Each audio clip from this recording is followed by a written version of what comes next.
Hi, everyone. Welcome back to our weekly live Facebook videos. I am Andrea Owen, founder of Your Kick-Ass Life, and also the proud author of this book, 52 Ways to Live a Kick-Ass Life. And every week I'm coming to you live and we are breaking down a chapter a week. And so what I would love to start out with this week is tell us the best self-help book that you've ever read. It might be this one, but if you don't have a self-help book that you love, check the comments and you might find one that is really, really great for you. If I had to pick one self-help book that I love, I thought about this for a while. There's so many. I'm a self-help junkie. I work in the field, obviously. I have a bookshelf full of self-help books, but probably the very first one that I ever picked up in a bookstore was the late Richard Carlson wrote Don't Sweat the Small Stuff. And it totally changed my life. As a type A perfectionist person, I was in my early 20s at the time. That book really had a huge impact on me. So if you've never read it, I highly recommend it. Don't Sweat the Small Stuff. Hey, Carmen. And I would love to, Expectation by Christine Hassler. I'm going to come back to the comments at the end. Please keep telling us your favorite self-help book that you've read, whether it's just one that you love or it had a huge impact on you, because I would love to spread the word on really great personal development books. And so again, if you are brand new to me, I'm Andrea Owen and I run the joint over here and I am super glad to be here. This week, we are talking about chapter 3, which is asking your friends how you can help them, aka being of service to others. And I didn't write this in the book when I wrote it at the time, but I am going to talk about it for a few minutes here on this video. And that is you asking for help from your friends, from the people that you care about. I think it's a topic that needs to get discussed more and have people get the tools that they need in order to ask for help, because it's tough. It really, really, really can be a big struggle. So, again, if you don't have my book, that's okay. You can still follow along every week when I do this. I will drop a link to it in the comments, but it really is one of those topics that I think doesn't get talked about enough. That's why I wrote about it. So I'm just going to read to you a couple of sentences from the book to get us started. And this is on page 21 if you want to follow along. Ask chapter 3. If you think about the fact that people are biologically wired for human connection, but still try to solve problems all by themselves, doesn't that sound a little bit backwards? Many times we don't know people are suffering until they are really, really in pain, when it's an absolute emergency. And raise your hand or type yes in the comments if someone has done that to you, or I bet more commonly, you have done that to other people. You don't reach out for help until it is like an all out, like red flag emergency in your life. And you're like, I absolutely need help. And you haven't said anything to anyone for a really long time. And again, this video is twofold. It's about asking for help and asking people how you can help them. Because just a quick side note, you guys, if you want the quickest way to get out of your own stuff, ask people how you can help them. It really is like one of the absolute best ways to get out of like your own, head garbage and spinning, to ask somebody else how you can support them. So what are the reasons that we don't ask for help? Raise your hand. Does anyone know? What are the reasons that you don't ask for help? I'll tell you sometimes the reasons that I don't ask for help. Sometimes, just generally speaking, not always me, but we don't ask for help because we are embarrassed about our problems. We make up stories that Colleen says, I hate asking for help. Yeah. We make up stories sometimes that nobody else has these problems. I don't want to be a burden. That's a big one. Who thinks that a lot? I don't want to be a burden on them. She has so much going on already. She's got little kids. She's going through this or the other. They don't need to hear my problems. And it really sometimes can be a combination of that. And even if you can get past that, even if you can get to a place where you're like, okay, I really do think it would be helpful for me to ask for help. And this person really does always show up for me. I can ask them. A lot of times, just the act of being vulnerable can just put a complete stop to it. Because let's face it, being vulnerable is difficult. I teach it in the work I do, and it's still difficult for me. I was just having this conversation earlier this week, and someone was asking me, does it ever get any easier? And my answer all the time is, I don't really know. The way that I describe it is that we kind of get comfortable being uncomfortable. And the reason that it gets easier to be vulnerable is because we know the benefit on the other side. We know that it brings connection in our friendships. We know that it brings intimacy and builds trust over time in our romantic relationships and in just our personal friendships. So that's kind of my answer when people ask me, does it ever get any easier? So again, at the end of the day, sometimes we don't ask for help simply because it's too dang vulnerable, and we make up that vulnerability as weakness, and we don't want to do that. There's other things that we make up vulnerability as too, and I won't get sidetracked on there because I can go down a rabbit hole on that. And so think about this too. If you found out, say you found out one of your friends was going through a really hard time, and maybe she's at the end of it, and you find out and you're like, why didn't you tell me? Like, I could have been there for you. I could have helped you. You'd be kind of pissed off, right? I know I would. And so that's just kind of something to think about, a perspective to think about, because I like to say too, give your friends the benefit of the doubt. Will they always 100% of the time show up for you? No, they won't.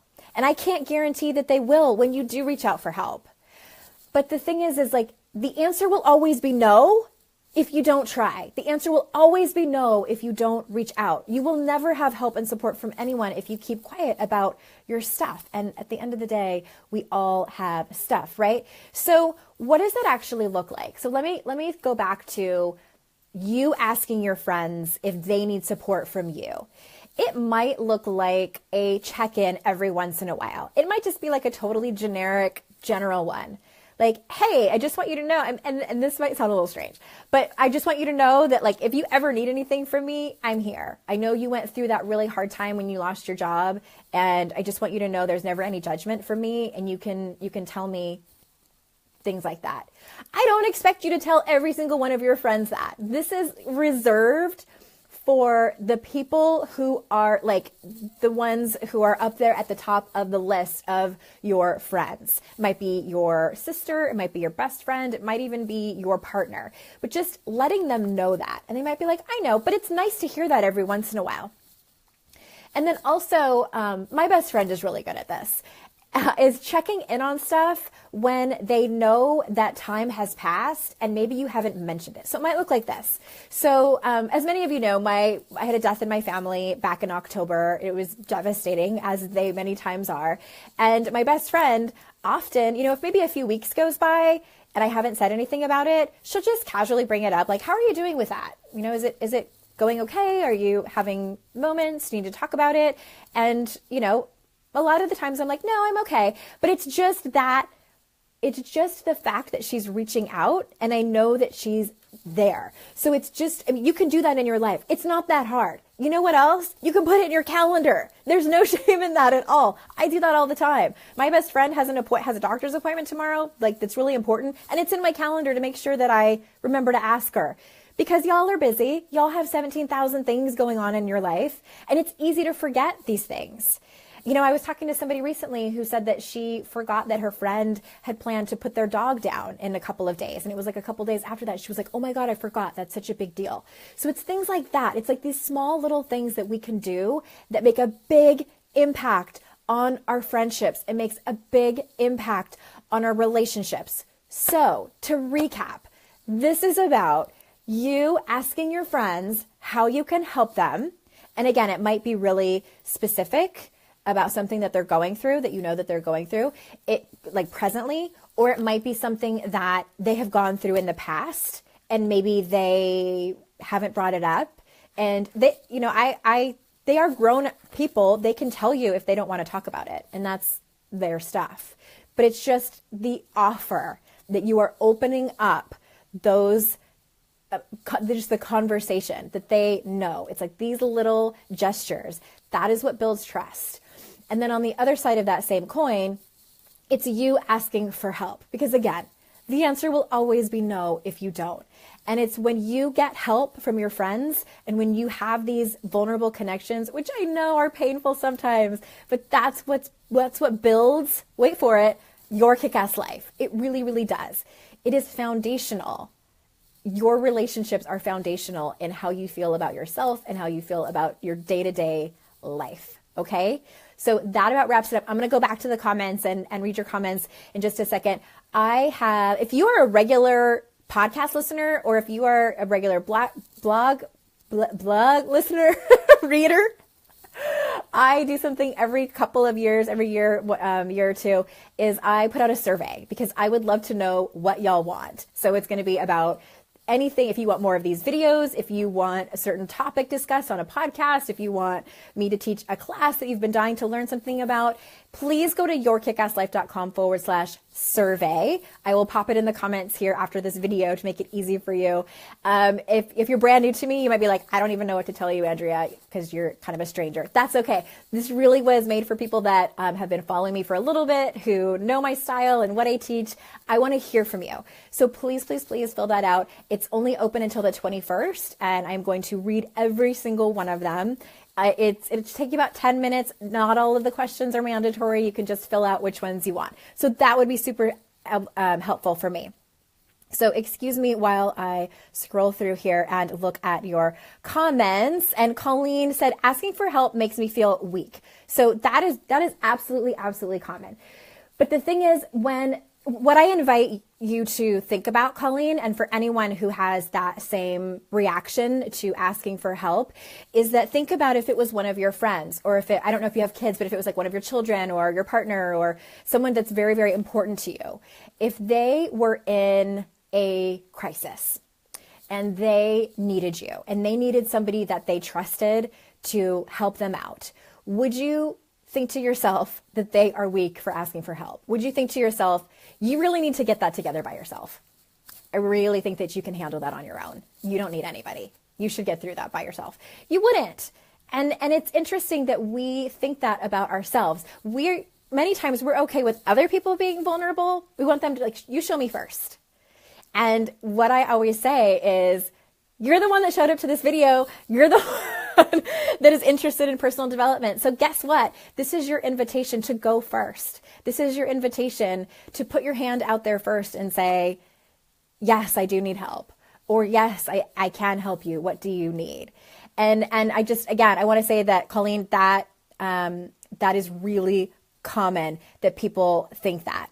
And so, The Energy Bus by John Gordon. I've never heard of that self-help book. I will have to check that out. You guys should see my list of books on Goodreads that I want to read. And if you're not on Goodreads, you need to be, because it's a great way to organize all your books. And Big Magic by Elizabeth Gilbert. Yes. That's a really, really great one. And Expectation Hangover by Christine Hassler. Yes, Rebecca, we love that book and we love Christine. And any of you listening, if you have a self-help book that you love, please, please, please drop it in the comments. We would love to be, just to read it. I love telling people about great self-help books. I love reading them. Absolutely my favorite. I'm on a little bit of a memoir kick right now, and I love that too. So Rebecca says, I don't want to be a burden by asking for help. Yes. So same question I just asked Colleen. Would you think that, let's be honest, there are some people who, maybe some of you listening are like, they are a burden because they ask me for help all the time, or they ask me for money all the time, or something like that. But I'm talking specifically about your best friends, the people you care about the most. When they ask you for help, when they're in a crisis, do you feel like you're being burdened? No, you don't. So again, I invite you all to really look at that perspective of turning the tables, if you will, and thinking would I think this about somebody else? Or why do I only think it about myself? Again, it's super, super common. And I think it was Christy, my boyfriend is in jail for something he didn't do, and I miss him like crazy. I'm a stay-at-home mom with my kids. So yeah, that is a great thing to reach out for people. And it's not a matter of you need people to fix it for you, because they can't. You're in a place that is really, really hard right now. You're facing something that's really, really difficult. And what I would invite you to do, and this goes for anybody listening who is in some kind of personal crisis, wherever it is on the spectrum, when you're going to confide in someone about something, preface the conversation like this. I do this all the time, and it took me a long time to learn how to do this. And preface the conversation with, I'm going to tell you something that I'm going through that's really hard, and all I need you to do is listen. I just need someone to hear me. I don't need you to fix it. I don't need you to tell me what to do. And please, please, please don't judge me. Like you say whatever it is that you are feeling in that moment. But the bottom line of it is that you're asking them to just hear you. You're asking them to just listen to you. In other words, put your phone down and hear me say these words, please. I need a witness. That's what you're asking for. And it's amazing what can happen when we ask for what we want. And the recipient will usually love that. Thank you. Thank you for telling me how I can show up for you. Thank you for telling me how I can be awesome for you. And here's the thing too, is that, I don't want to be like womp womp, but sometimes that doesn't always work out. That's why it is imperative for you to tell the right person. Brene Brown, she's a researcher. She tells us it's about telling the right person the right story at the right time. And sometimes we bulldoze past the people that are there for us time and time again, and we're hustling to get the people who time and time again are not there for us. We're trying to get them to show up for us. We're trying to get them, like, maybe this will be the time I'll tell them what I'm going through and they won't judge me. Maybe this will be the time that I show up in a conversation and share something vulnerable and they won't criticize me or try to fix it. Why do we keep doing this? I don't know. I need a therapist on here to tell us why. But I do think there's like an element of like us trying to heal old wounds and things like that. But it's about being intentional about it. Who are the people who consistently show up for you? It's those people that I am talking about asking for help and prefacing the conversation with, here's what I need. I don't need you to fix it. Because we love to fix it, right? We absolutely love to fix it. And so that is about it. I'm going to wrap it up because I have a desperate need for a glass of water right now because I've talked a lot. If you're watching the replay, I would love to hear what your favorite self-help books are. And if you're a longtime listener of the podcast and follower of Your Kick-Ass Life, please go to yourkickasslife.com/survey and take the survey so I can better be of service to you. All right. So I am here every Thursday around noon Eastern time, and I would love to see you every week as we keep going through chapters of this book. We're only on number 3 and we got 49 left. Okay. So I'll see you next week. Bye-bye.